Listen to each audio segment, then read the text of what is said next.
Well, hi, everyone, and welcome to another episode of the Auto Repair Marketing Podcast. I'm your host, Brian Walker, and I am doing a solo cast today about something that I'm a little bit passionate about. Um, the topic today is going to be sometimes you just have to go to war. But before we get too far into that, I want to thank our friends at RepairPal for providing this episode. RepairPal certified network of shops are trusted by millions of customers each month. Learn more at repairpal.com/shops. So I was recently having a conversation with a shop owner, and they're slow right now. And this is a good shop owner. This is a good shop. This is not a shop that has a bad reputation or anything like that that is causing them to be slow. They're just slow. They're in a relatively small town, and there are some other shops there. And it feels like people have just kind of tightened up their spending. And if you think about it, it's June right now as I record this, and it was June when we were having that conversation. People are getting ready for summer vacations. There might be some people that are already planning for back to school. And look, I'm not remiss to the fact that you can come up with an excuse for the reason why every single month of the year is slow. And it is just that it is an excuse. But there are truths to some of these times when people tighten up on their spending. And we live in a day and time right now, especially in an election year where the political atmosphere and the financial, the economic atmosphere can affect the way that people spend money. And that can absolutely be something that changes from place to place over time, because I've seen it many times where you've got many parts of the country who are doing, it seems like all the shops are killing it. We've got other parts of the country where they may not be doing, so well. And that's just life, that just happens. But when it gets slow like that, you can't just do nothing about it. And that's not what this shop owner was doing. That's why we were having the conversation, because they wanted to do something about it. And basically what I want to do is I want to share some of that conversation that we had with you, because there may be some of you out there who are slow. And if you're not slow right now, there may come a time when you're slow in the future and you need to know, what it is that you should do about it. And that's where this idea of sometimes you just have to go to war comes from. And if we think about what a war is not a battle. It's comprised of many battles. A war is not a tactic. It's comprised of many tactics. When you go to war, especially when you look at modern warfare, the wars that we've been in, over the last 20 years, there's ground warfare. There's the war that happens in the air, aviation. There's naval warfare. There's technological warfare, where they're trying to take down people's ability to communicate. If you look at what just happened with Russia and Ukraine, what was one of the very first things that Russia did? Well, they went in and attacked the communication systems to keep them from being able to communicate.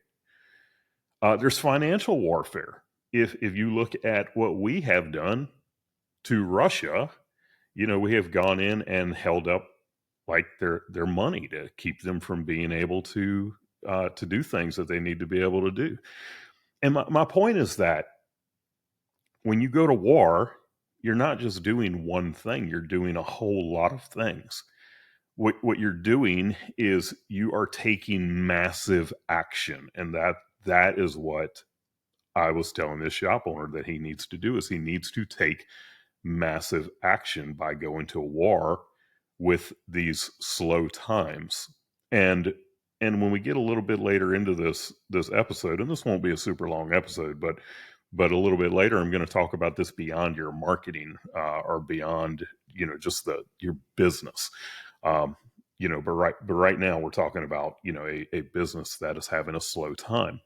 So what does it look like to go to war. Well, let's pretend that you are already in BNI, for example. And we talk about things like BNI and the chamber and all of that quite often. But we talk about them because these are valid ways of making sure that you have the business that you need. But let's pretend you're already in BNI. Are you going in every week prepared? Because I have been in BNI, many times with various businesses, and you can go into BNI and completely just not be prepared. But you can go into BNI and you can also be very prepared, where you know exactly what you're going to be saying during your 60-second presentation. You've rehearsed it. You know who it is that you're looking for. Like, you know who that perfect client is that week. You're prepared when you go in. You're not just winging it. Are you having the one-to-ones that you're supposed to be having in BNI? Because those one-to-ones are where people get to know, like, and trust you. And you know how we feel about know, like, and trust when it comes to marketing and when it comes to having a great business. Are you passing referrals? BNI is based on the law of reciprocity. If you're just going in there to get, and you never give, then it's not going to work. So when you go to war, are you looking for every opportunity that you can to pass referrals to your fellow BNI members? Or are you just being real with the members and saying, hey, I'm slow right now and I need work. I could really use your referrals? Because sometimes that's what you need to do, is just be honest and be transparent with people. Stop trying to put on a face like you have the perfect business that never has any issues, because none of us have that. Let's pretend you're already in the Chamber of Commerce. And look, if you're not in BNI, you're not in the Chamber of Commerce, these are two of the places that I would start. And none of the stuff that I'm talking about today fixes things overnight. It takes a little bit of time for these things to happen. And even if your business is, if your auto repair shop is busy, you've got a line of car out the door, I believe that you should still be doing these things. But again, let's pretend that you're already in the chamber. Are you actually going to the events? Because we hear it. I joined the chamber, that never did anything for me, but you never went to the events. Have you ever hosted a chamber event at your shop? And is there the opportunity for you to do that in the near time frame? Can you send out an email blast to the members? And the next thing I'm going to ask about is, are you making videos? And I know that I'm sounding like a broken record, and just hang in there with me, because we talk about these things all the time. We talk about BNI, we talk about the chamber, we talk about video. We talk about these marketing tactics, and we talk about them for a reason. This stuff works. Like, it seriously works. So yes, I am a broken record, especially when it comes to talking about video. But here's what I'll say. Show me a shop that's heavy on video but light on work. You can't do it. You cannot do it. The shops that are out there that have gone all in on video, they don't lack for work. And it's because the people who follow them and the people who are friends with the people who follow them that it ultimately get introduced to the content that they're creating. They know, like, and trust them. Know, like, and trust. You can't, there is nothing better that you can do in your marketing than to get people to know, like, and trust you. Because if people know, like, and trust you, especially in the world of auto repair, where nobody seems to trust anybody. They think they're going to bring their car into the shop and they're going to get screwed. And we all know that that is false. That is a lie. That is a misconception about our industry. But it doesn't change the fact that so many people think that about our industry. And it's just not true. But when you can get people to know, like, and trust you, especially in the world of auto repair, you are not going to have a hard time getting business into your shop. I'm not saying you'll never have a slow time, because there are things that happen in this world that, it just, there's not a whole heck of a lot that we can do about it. I don't believe there's any of those things happening in this world right now. And I think that right now, if you're slow, there's probably a lot of opportunity for you to get unslow quickly. Because I think there's a lot of low hanging fruit, things that you're not doing when it comes to marketing your shop that you could be doing if your business is slow. We take the shop owner that I talked about. He's, like I said, he's in a fairly rural area, a small town, but there are other shops there. Are these other shops doing the things that I'm talking about doing? Probably not. As a matter of fact, in this case, I can tell you they are not. They might be doing a couple of these things, but they're certainly not going to war with it. They're not doing all of these things. They're certainly not making video, because when I was talking to him, I was looking at what his competition was doing. But again, show me a shop that's heavy on video but light on work. You can't do it. And the thing is, if business is slow, you have the time to do this. Like, there's no reason for you to not be making those videos, especially if your business is slow. And again, this doesn't fix things overnight. So if you're the person who's listening to this right now and you're not slow right now, but you're not doing the things that I'm talking about, you go do it. You start now. If you hear me talking about video and you're like, man, I just don't know what to do with that, go over to YouTube and go look at what Greg Buckley at Buckley's Auto Center is doing. Go look at Charlie's Foreign Cars YouTube channel. Go look at Chris Enright, Enright Automotive on YouTube, Royalty Auto Service on YouTube, Dave's Auto Center on YouTube. Go look at what these shops are doing. And it's not difficult stuff. And you may look at it and say, I don't know how to do this. If you own a business, if you are an entrepreneur, especially if you were a technician or are still a technician, and you have been able to comprehend things like how to diagnose a car, how to use modern day scan tools, how to use oscilloscopes and 5-gas analyzers and things like that, then doing some simple videos, there's nothing to it compared to that. Like, the tools that are out there now make this stuff super easy. And the ones that you do in the beginning, you just need to accept the fact that they're gonna suck. But the more you do, the better they get. And even the ones that suck will help people to come to know, like, and trust you. So just go do this. All right. Are you using your CRM? Because a lot of you have CRMs that you are not using to their fullest.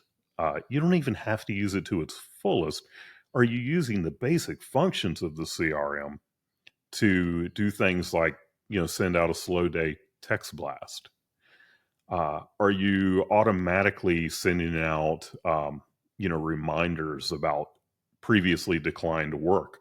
Or, the most simple of reminding people that they have an appointment today. That CRM is something that you pay good money for it, use it, and get that thing to actually work for you. Are you offering incentives? And man, I'm going to lose some of you as soon as I say that, because I know you don't like to discount. I get it. But desperate times call for desperate measures, and we're talking about going to war right now. Do you need work in the shop or not? Because let me tell you something, it's a whole lot easier to pay that technician on something that you have a 17% profit margin on instead of a 20% profit margin on that you didn't sell. I hope you understand what I'm saying there. And, it sounds like a lot, all of these things that I'm talking about, and that's the point. It is a lot. This is not the time to be lazy or to be slow to take action, because you're going to write all of these things down and say, okay, this is the stuff that I can be doing right now. And then it's like, oh, well, let me go do this one thing. No, that's not how it works. You do all of these things. And I understand that that can especially be difficult for the one-man show or for the shop where you are the service advisor or something like that. And look, if that's the challenge that you have, then not all of these things are going to apply to you, because I understand that you may not have time for that if you are filling some of those roles in your business where you have to be there to answer the phone and you can't get out there to that chamber meeting or the BNI meeting or something like that. But I bet if you get creative, you can come up with a way to figure it out. So, it's beyond just your business. And we get very siloed, uh, as humans, where we tend to focus on one area of our life. And, for those of you who are listening to this, if you're listening to a business podcast, then it's probably your business where you tend to get very siloed. And there are other places of your life that, can suffer, where you may need to go to war. And health is a big one. And it was interesting because I had a health conversation with this same shop owner, because if your health is not well, then it is tough for you to be your best in your business and in your family and uh your spiritual life and these other places. But like, those are the places where you really, you don't want to be a one-dimensional person. uh you want to be someone where things are going well throughout your life. So, in your business, in your finances, in your relationships, in your spirituality, like, all of these things matter to be a complete human. And, your health is another place that you may need to go to war. I have recently had to go to war with my health and basically said, you know what, I'm tired of hurting all the time. I'm tired of being limited in the workouts that I can do and all of that. So, like, if you know me, if you're friends with me on Facebook, then you've probably seen a lot over this last year. I mean, just over this last year alone, I have had my rotator cuff rebuilt. I have had my left knee replaced. I have had an ablation for AFib. Um, just lots of stuff where I have gone to war with my health. I have hired a nutritionist that I'm working with. I'm about to join a different type of gym, for something that I've really been interested in doing for a long time. And look, I've been overweight my entire life. There has never been a time in my life, probably at least since maybe when I was 5 years old anyway. Definitely not since 5 years old, where like my BMI was proper for my age and my height. So I have struggled with this, and there have been times where I've been morbidly obese and times where I've been, just dad bod, whatever. And right now I'm a little bit on the extreme dad bod, but maybe not morbidly obese. But you need to think about, is your health a place where you need to go to war? And just some things to ask yourself. Are you overweight? Do you hurt all the time? When is the last time you went to the doctor? And when is the last time you had like real blood work done? I'm not talking about, just minimal blood work. I'm talking about a comprehensive panel, and then had somebody that you could work with, not to just be within range, because within range doesn't mean that you are living optimally, but to optimize those blood work numbers. And that can be done through diet and supplementation and, just different things that are available. And when you go from being a person that is just within the boundaries of what's considered okay to being someone who, like, your blood work is optimal, you're going to feel so much better. And for the guys who are listening, this is a big one, and I'm talking from personal experience here. What are your testosterone levels? Like, do you know the answer to that question?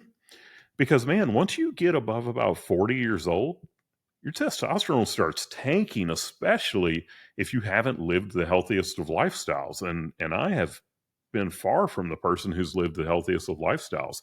Man, my test levels were like through the floor low. And I can tell you that when you get that fixed, when you start, supplementing, hormone replacement therapy, it makes such a big difference in your mood and your energy and just the way that you feel altogether. I'm talking about going to war in your business. You can't go to war with anything if your testosterone levels are low because you have no drive, you have no energy, you just don't even care. Like, you can't win in business or in life with low testosterone. And the last thing I'm going to say about that is your primary care doctor is probably not the one to see about this because, again, they look for things to be in range. You're 40 years old and your test levels are 300 and they're like, oh, well, that's within normal. Yeah, if you're 80, you're 40 years old, you want to be 700, 800, if you can push to 1,000, and good on you.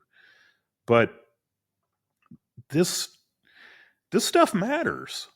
You make an unhealthy business owner healthy and you watch what happens in their business. Or if you really want to see, you make a healthy business owner unhealthy and watch what happens in their business. You do not want to live like that. So that's your business and your health, but what about your family life? Do you need to go to war for your family? Do you need to go to war in your marriage? Maybe you think that your family life and your marriage is okay, and maybe it is. There's a lot of you out there who have great family lives and great marriages. But there's some of you out there that might think it's okay, but it's really not. Some of the things you might ask yourself about that: when was your last date night? When was the last time you and your family took a vacation? When it comes to your spouse, I mean, some of y'all are roommates. Y'all stopped chasing each other a long time ago. There's no intimacy, and that's no way to live. Yeah, I know you're getting your money's worth when you decided to listen to this, marketing podcast today. But seriously, there are a lot of places and times in life where we've got to go to war, and it starts with the decision. You make the decision, you get mad, you get motivated, and then you get focused. Because you've got to create a plan. You got to figure out what is this war going to look like? And you create that plan, and then you take massive action. And I want you to understand something. After you make the plan, you're going to feel better. Like, you're going to feel good after you make the plan. And that's dopamine. That's what dopamine does. It's going to make you feel good. You haven't taken any action yet except to make the plan. But you need to understand that dopamine is a liar. You've got to take massive action when you plan out what that war is going to look like. Don't stop there. Take massive action. Y'all, I know this one has been a little bit different, a lot different, but I know that some of you who are listening to this today, this is going to add a lot of value to your lives, and I really do hope that you will take that massive action that I talked about. Remember, we are just one of a handful of podcasts on the Aftermarket Radio Network. You can find the rest of them at aftermarketradionetwork.com. I want to thank our sponsor, RepairPal, again for providing this episode. We could not do this without them. And look, I really appreciate you listening. I hope that you'll listen in again next week. Until then, go fill those bays.